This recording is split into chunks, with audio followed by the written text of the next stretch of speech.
The Walt Disney Company is attempting to get a wrongful death lawsuit tossed out of court because a plaintiff once signed up for a free trial of Disney Plus. Wait, what? So the details of the story are both sad and pretty shocking and reveal a pretty terrible truth in today's society when it comes to contracts. Okay, so let's get into the details, right? So a 42-year-old physician ended up dying in October of 2023 after she and her husband, Jeffrey Piccolo, ate at an Irish pub in Disney Springs. So Disney Springs is owned by Disney, and they lease out some of the spaces in their outdoor dining, shopping, and entertainment complex to other companies, like this restaurant, Raglan Road, which is not owned or operated by Disney, but rents the space. So now they're also promoted by Disney. So now the restaurant advertised itself as having allergen-free food available to those who needed it. So now this woman, unfortunately, I can't really correctly pronounce her name, but she basically has something that a lot of people have. Severe allergy to nuts and dairy, okay? And so she went to this place specifically because, hey, they've got allergen-free food, so we get to go out and I'm safe, okay? So now she ordered items that she was expressly told were allergen-free. Now, according to the lawsuit, she informed the server numerous times, hey, I've got a severe allergy. I could die if I have things that, that I'm allergic to. So please make sure 100% that you do not do nuts or dairy in my food, okay? So she ordered, I believe it was vegan or vegetarian, everything, and, made sure to tell them no nuts or dairy. Okay, so now some of the items were not served with allergen-free flags, according to the lawsuit. And of course, when they came out, she was like, hey, are you sure these are allergy-free? Are you sure? Are you 100% sure that these do not have nuts or dairy in them? Oh yeah, no, it'll be fine. Don't worry about it, said the server.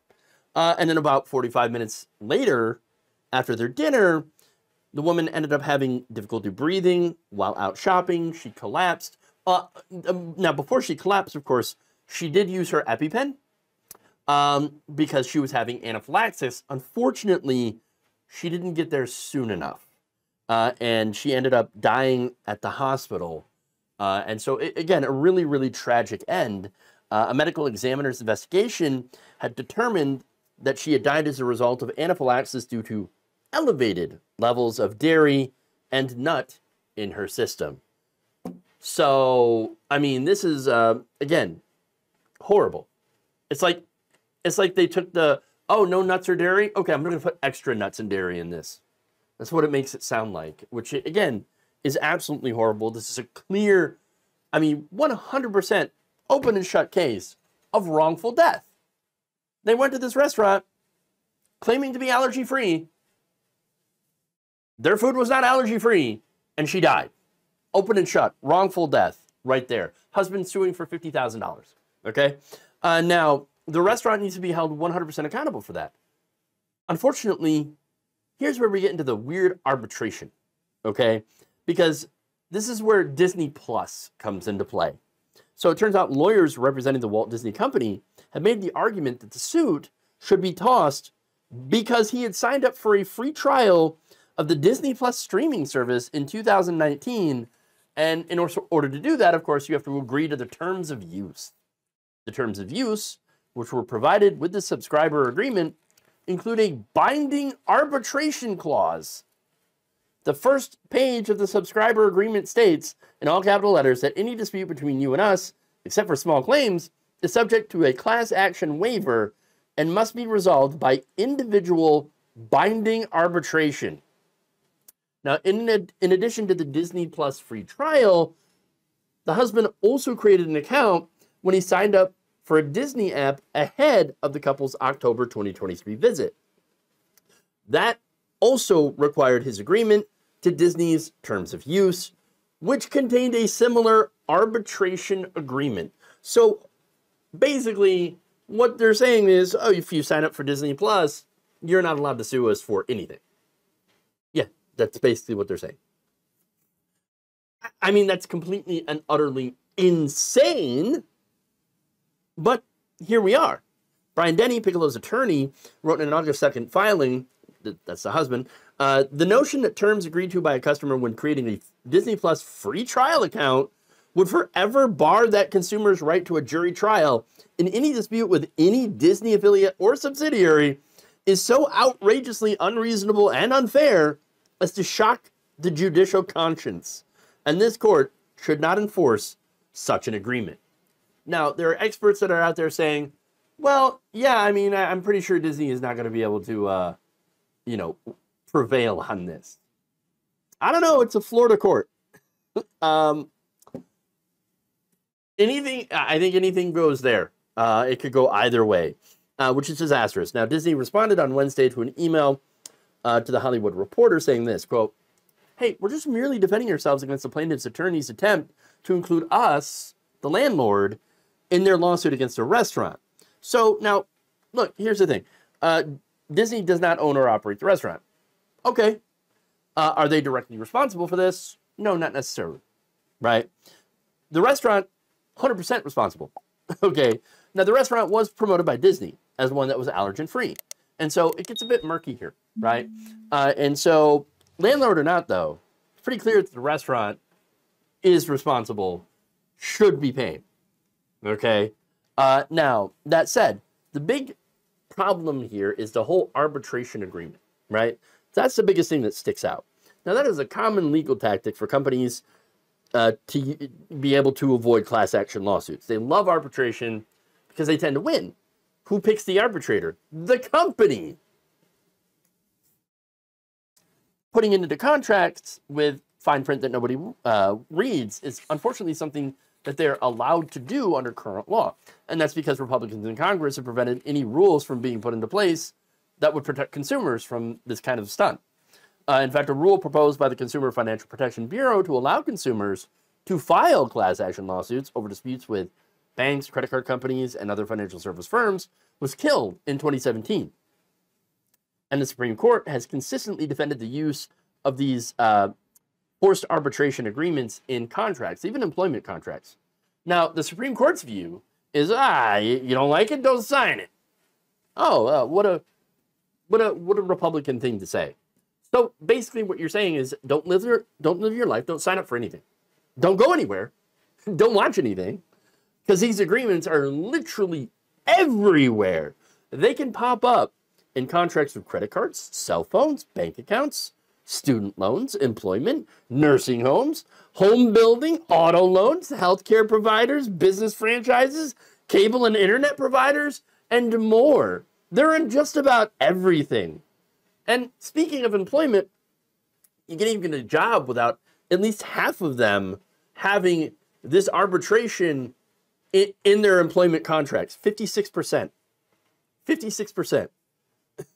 And again, the problem with arbitration is that it massively favors corporations, and that's why they keep using it.